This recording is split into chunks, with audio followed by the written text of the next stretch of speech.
10th straight quarter of double-digit revenue growth. I think what's missing is the answer on what keeps that going. Ed, it's good to be here. It is the 10th straight quarter of double-digit growth for us. That's been against the backdrop of what has certainly been a challenging environment for digital advertising.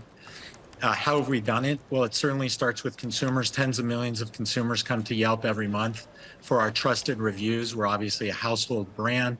When they're making those critical decisions, like going out on a first date, they want to go to the right restaurant. But if you're spending a lot on remodeling your kitchen, you really want to choose someone who's going to do a great job for you. And around services in particular, we've really leaned in.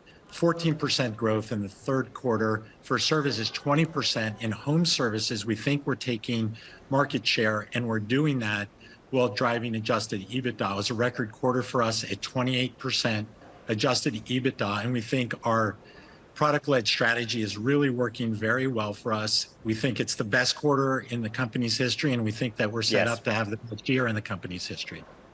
David, we love the numbers. I love digging deep into the financials. But with Yelp, I just always want to know what the story is, right? In this economy, with the priorities that consumers have, what is the psychology or driver that makes them go on Yelp? What is it that the consumer's doing that helps your business grow?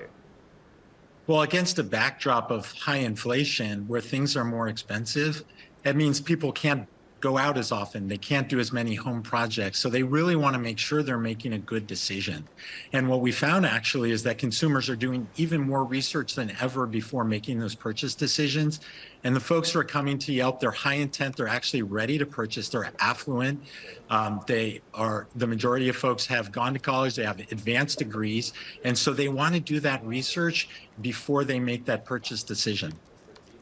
I'm interested in these being record sets of numbers. You say perhaps the best quarter in history, yet your market capitalization is half of where its best was back in 2014. How can you convince an investor base that you are worth more, that the value of what you're bringing is more to an investor right now?